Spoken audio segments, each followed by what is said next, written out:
Hey guys, I'm RozaldVaneGAME, and welcome back to A Case of Distrust. Where we last left off was that we basically talked to Frankie. Frankie gave us like what he thought about things, and then we wandered off to other places.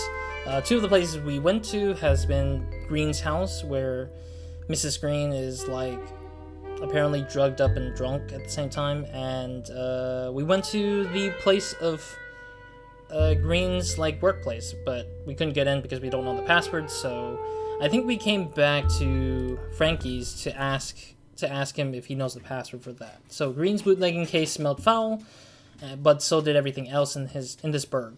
I decided to take the case. I had to chase Green's letter, find more about his past, and look into his bootlegging. Yeah, so we need to talk to Frankie about the password. I'm not gonna read those things because I pretty much know what it's gonna say. I looked at Frankie. "What's eating you, kid?" he asked. Okay, yeah, I'm trying to remember his voice a little bit. All right, statements. No, we need evidence, which is the password for the tin spoon. Tin spoon doorman kept. Wait, is this us or him? This is us. The tin spoon doorman kept me outside the joint. He wants a password, but I have no idea. Fill your cups, feel no distress at all, our great thoughts shrinking less. He says, who knew gangsters were the riddling type? Frankie laughed. All our greatest thoughts shrinking less, he said. Wait, what? Frankie laughed. All our great thoughts shrinking less, he said. What? I asked, puzzled. He turned and grabbed the bottle from his shelf. Oh, so it is that the poem that the bottle had. Yeah, because I remember it was something about this, but I didn't know that the password was... Well, I didn't think that my character would understand the password for some reason, because I know we had the clue in our pockets, but we just... Apparently we had to ask Frankie to kind of double check for us, I guess, to kind of pull it. Maybe we could have pulled it up, I guess, but... Oh well. He turned and grabbed the bottle from his shelf. Vintage stuff, this. Strange they'd use it as a door code. He handed me the bottle, and I read the back of the label. Fill full your glass, or cups. Feel no distress. At all our greatest thoughts shrinking less. Will do a good deed nevertheless. So the password was the poem from this vintage label. I now knew what I had to say to the doorman. I thought about what else I'd like to speak with him about. Never mind, I said, and swiveled my seat away from the bar. Alright. Back to going out. Tin Spoon Lounge, here we go. Yeah, we'll go to Stable's barbershop kind of like at the last point, because I want to be... In the last episode... Oh, I didn't get to read the other thing, but yeah. But basically, we're just prepared with the password now, I guess, is what I think it said. Yeah, in the last episode, or I said that I was going to take in as much information as I can before going to the barbershop to make sure that whatever the barbershop knows could be at a certain point that could be like they know beyond what the tin spoon knows or what the bootlegging is. Like they have some sort of insider information somehow, even though they should be knowing that information. So, talking to the driver, as I glanced towards the driver, I spotted a strange device attached to his windshield, a rectangular mirror, about 3 inches tall and 7 inches wide, was held by a metal bracket. I asked about the mirror. He looked at me through it without needing to turn around. I'm trying to think what kind of voice I want to give this guy. So, how I can see you? He asked. I can also see that bull behind us. I turned in my seat and saw a police wagon a block behind us. It's called a cop spotter, he continued as I turned back to the mirror. Sold by this fella Berger. Works pretty well for knowing when to bend the law. Might be a good tool for bootleggers, I offered as we arrived to the destination. He turned around for the first time with a wide grin. Yeah, it might be. I smiled back and left the taxi cab. So he is probably working for the bootleggers. I opened the cab door in front of the North Beach warehouse with a wooden sign. The sign's text was too worn. Okay, I already read that description in the last episode, so if you missed that, please do rewatch it if you have to. I again, or pause and read, of course. I again rapped my knuckles on the metal door. The panel slid open, and the same dark eyes stared down at me. Fill full your cups, feel no distress, at all our great thoughts shrinking less. He wivered, yeah, he repeated. He continued his stare unwavered. Look in notes. I'm guessing it's part of the statement. Yeah, I'll just use the thing. We'll do good deeds nevertheless.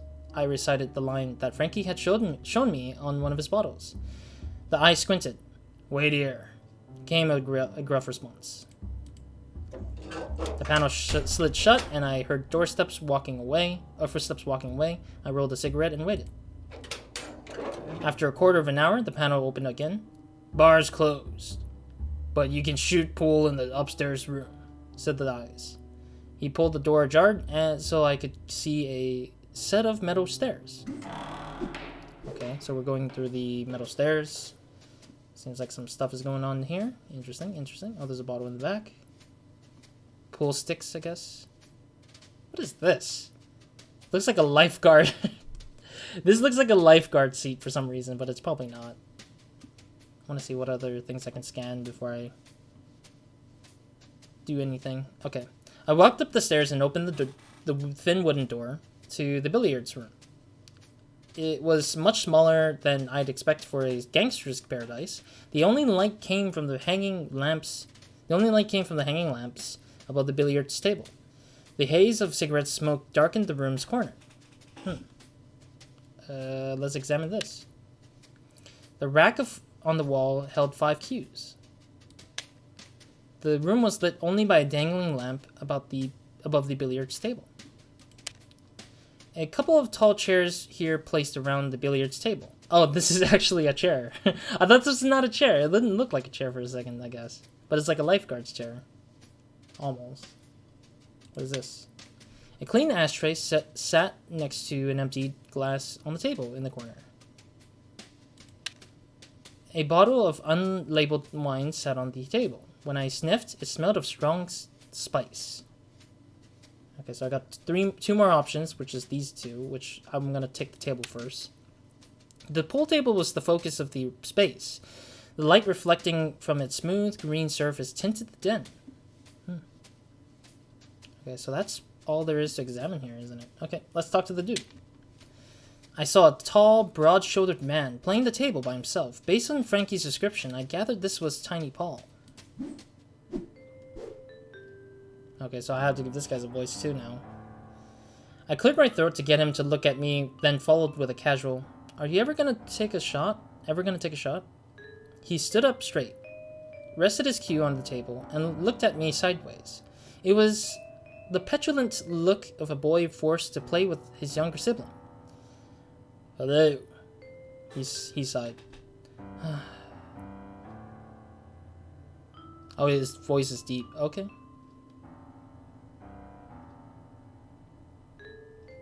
I'm trying to think of the way to say hello, or do his voice.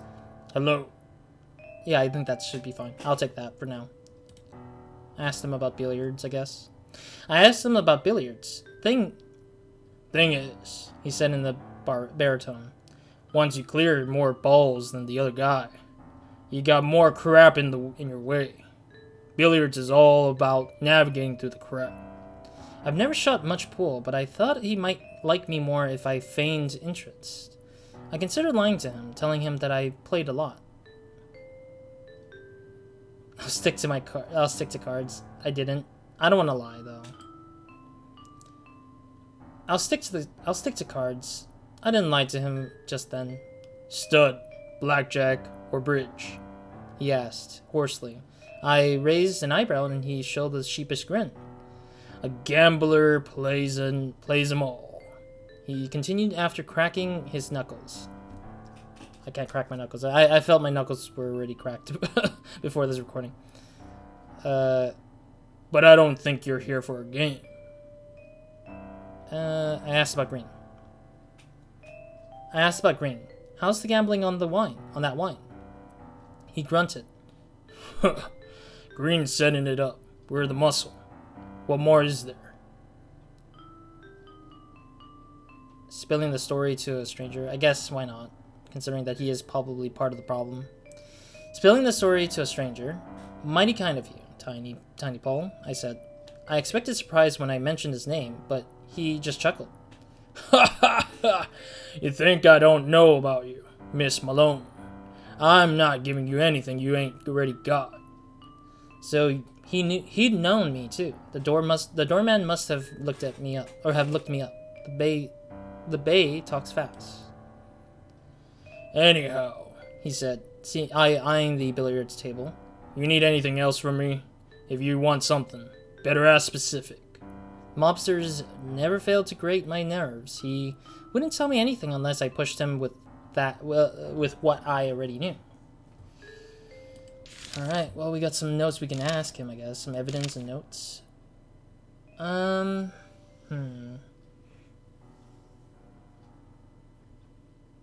want to ask about the singing. Green's wife?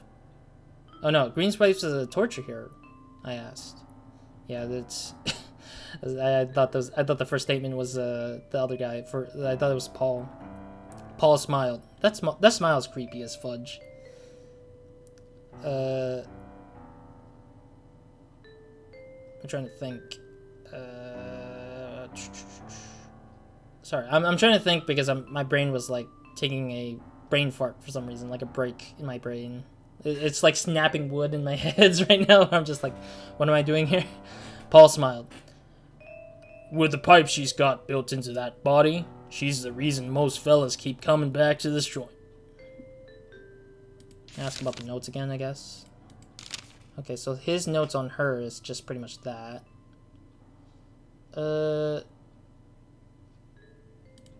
Maybe about the letter. Let's see if he knows anything about it. Know anything about this note? I asked, and pulled out the letter with the black hand on it. Tiny Paul looked at the page, then laughed with his whole body.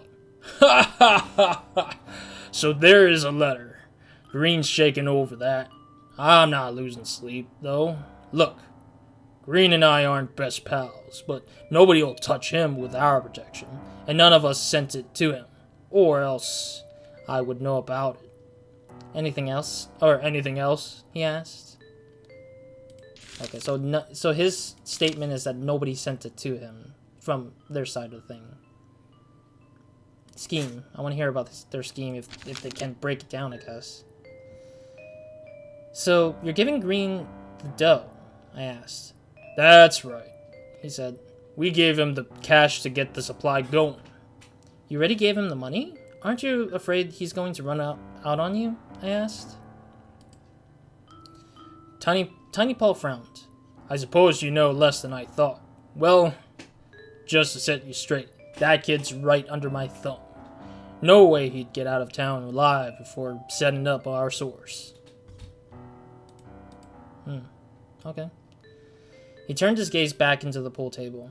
Anything else? Alright, so that's some good statements there. Let's see if he has anything about Redstone Stable. Know anything about Redstone Stable? I asked. Heard the name, he replied. But why all the gossip? He could tell you more about himself.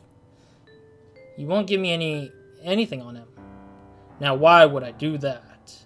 Yeah, he shook his head and asked, anything else? Okay. Alright, I want to get as much information off of Paul as I can for the time being, so it could make it easier. Easier on me to kind of get some more better information, I guess. Wine bottle. That bottle on the table? Or, that bottle on the table, I asked? He said, that's the stuff. A sample from Green's source. I know some Napa wine that smells exactly like it, I said to him. That's so. He smiled. Well, that one's from Vancouver. I had to work every muscle in my face to stop my jaw from hitting the floor. Where's the wine from, Paul? I asked him again. It's from Vancouver, he repeated. Frankie had told me that the only Napa grapes had this type of spice. If Paul didn't know this bottle was loco, I wasn't going to tell him. So basically this bottle was it's not from Vancouver, it's actually from California. And it's hilarious that he doesn't know. Paul doesn't know. But it told me something very important. I had to confirm with Paul, but if my hunches was on the money, then Connor Green was not getting his wine from Canada, and he wasn't playing square with Tiny Paul. Interesting, so that's good information right there. Anything else? Paul asked me. I snapped back into the moment and considered if I needed him to tell me anything else, though I just snagged quite the load, which is good. Good information right there, like, really, really good information. Ashtray and glass, cube rack, dangling lamps, password.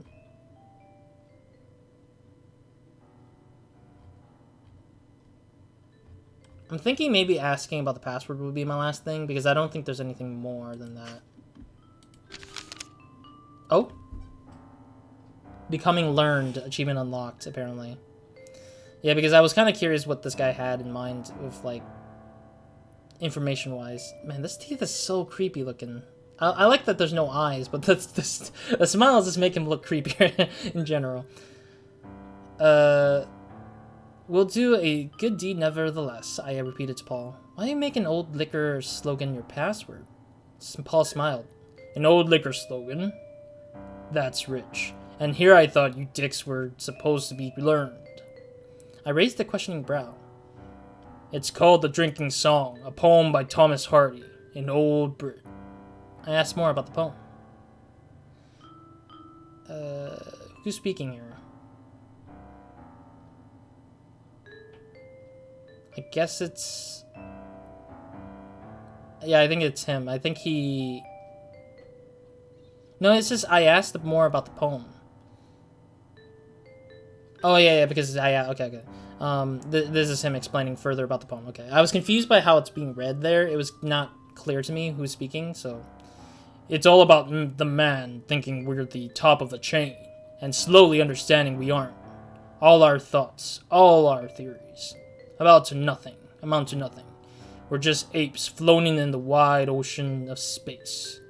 How can you possibly cope with that? How do we even know what we are from, where we are now? But to hell with it. Take your mind off, have a drink, and do something good. Not a bad code if you could ask me. I tilted my head, neither agreeing or disagreeing, but simply impressed by Paul's knowledge of Victorian poetry. Alright. Oh no, that's him. Alright, that's enough of a lesson. Is there anything else you wanted, or can I get back to this? He mentioned to the billiards table. Alright, I'm good. That is literally all the information I needed. I didn't have anything else to say to him, so he cracked his knuckles, arched over the table, and resumed lining up shots. Perfect. Now we can head out. I thought about heading back down to the dark stairs to the street. Alright, back to the Southern Coffee, because we have some good information that... Yeah, we got some good information that we can bring up to Frankie now, because Frankie will probably have some good information on it. Talk. Some weather, ain't it? He said with a southern drawl. It's San Francisco, I replied. Expect fog and bring a jacket. Maybe I'd known that coming from Missouri. Maybe would I stayed on the river.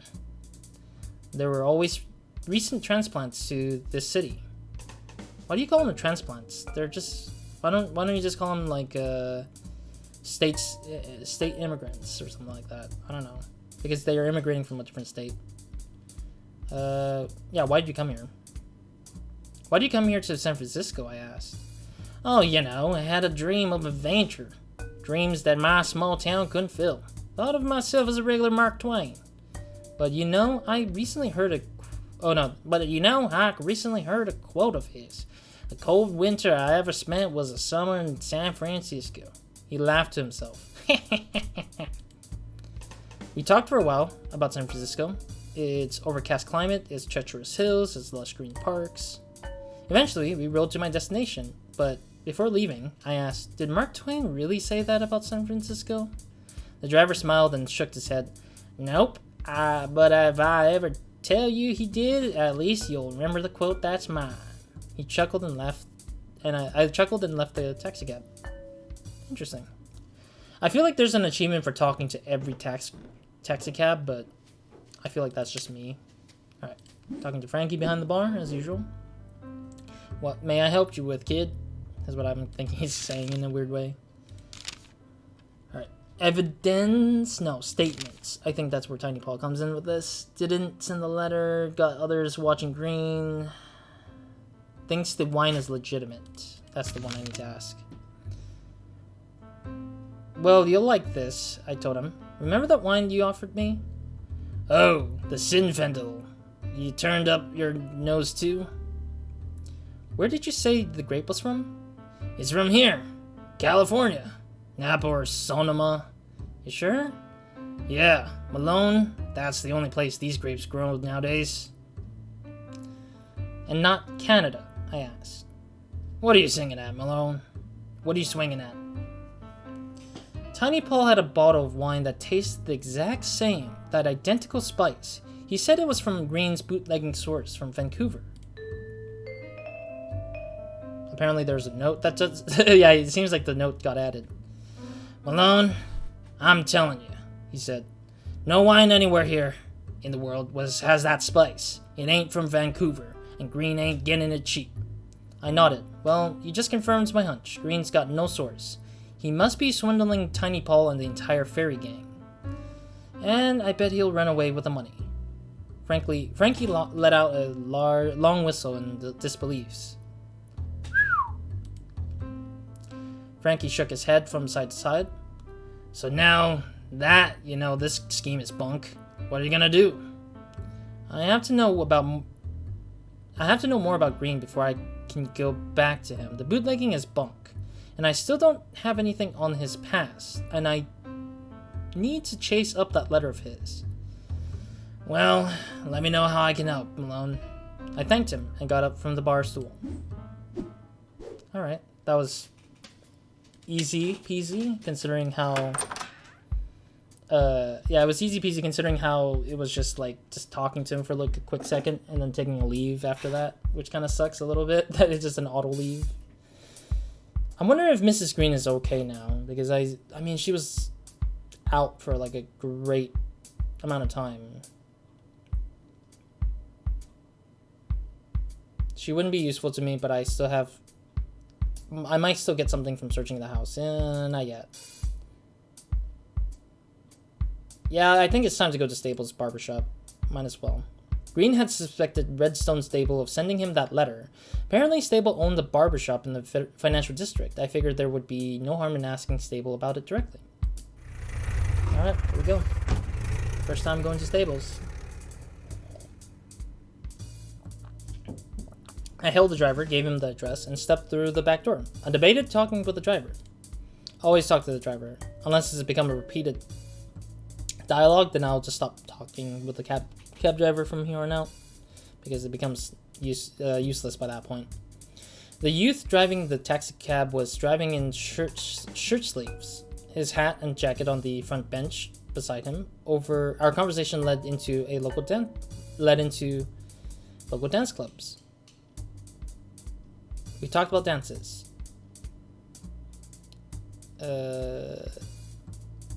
Every girl right now wants turkey trot, he said. But I don't know nobody who can keep it up all night.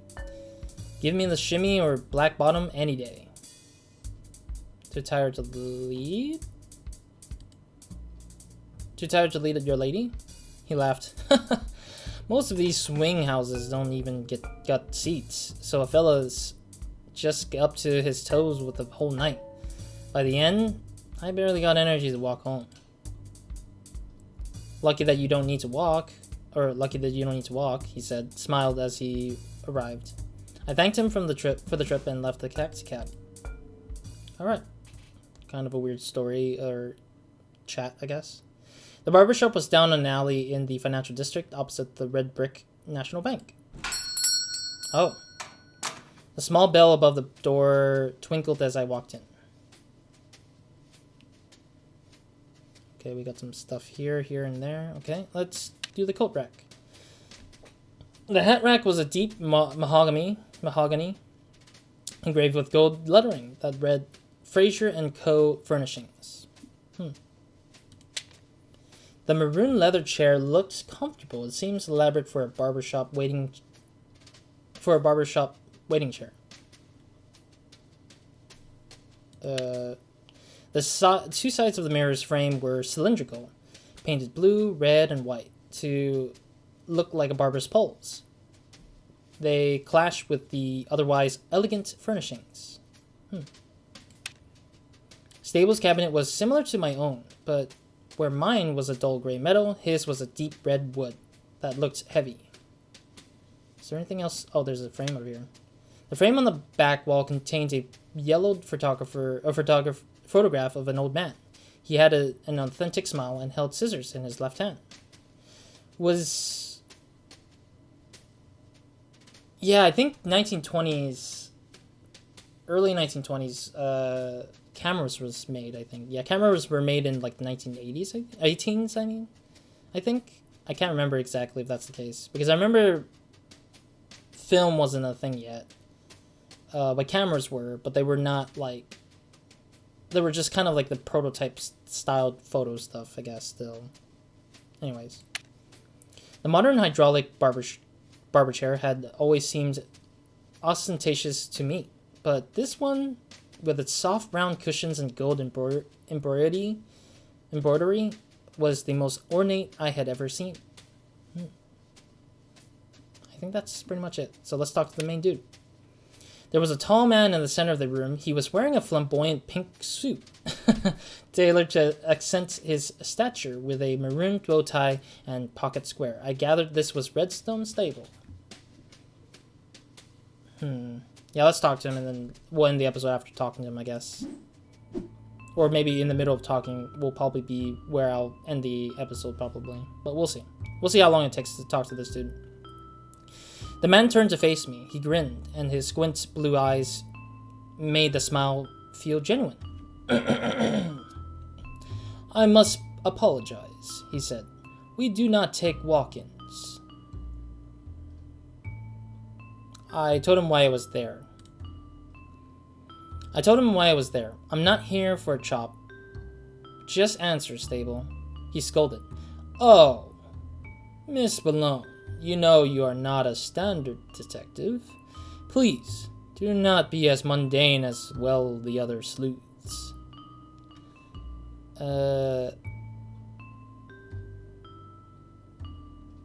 Maybe the name, I guess. I asked how he knew my name. How he known my name. He tissed a few times and said, Miss Malone, this is another dull retort.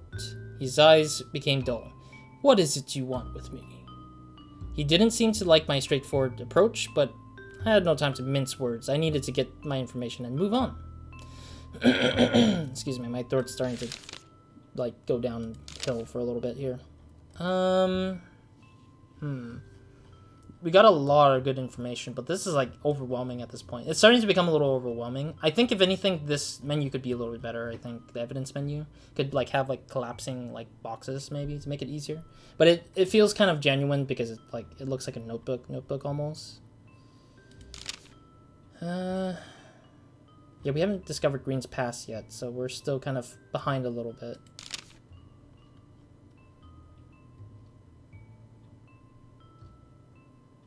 Yeah, I should probably go back to Green's place after this one, because I think that there's still something missing, because I don't have his past yet, still. I don't have his past down yet. Like, his history down yet. I'll just get straight to it. Just get to the Green's letter straightforwardly. I pulled Green's note from my pocket and showed it to him, but didn't let him hold it. Green tells me this letter is from you, I told him. He doesn't like the threats. Stable lowered his head to study the note, then chuckled. His knowing grin returned to his face. But this is a Blackhand letter, he said, flourishing a hand towards the paper. Have you ever seen a Blackhand letter, Miss Malone? I confessed I hadn't. Exactly. he said. You should ring your friend Shipman at the station and ask it what it means. Sam Shipman had been one of my uncle's regular partners in the vice brackets. I wondered what Shipman could have to do with Greens' case. Stable seemed to think that he had a lot to do with it. I pocketed the letter and continued with my questions, but I made a note to stop by police headquarters to see Shipman. Okay, so that's my next clue, I guess. Well, Miss Malone, he smiled. Will there be anything else? Okay, we might want to investigate other stuff on top of this then. Maybe Connor's suspicion, I guess. Green claims you bootleg, I stated bluntly. His grin didn't waver in his response. Would you hang me on Green's claims? I may partake in some gambling, and I may have a talent for it, but it is nothing illegal, I assure you. And you know nothing about Green's own bootlegging? I asked. Stable shook his head. I doubt he would ever answer a question straight. Well, Miss Malone, will there be anything else? Okay, so that's some good statements there, I guess. Yeah, he doesn't bootleg, claimed it. I'm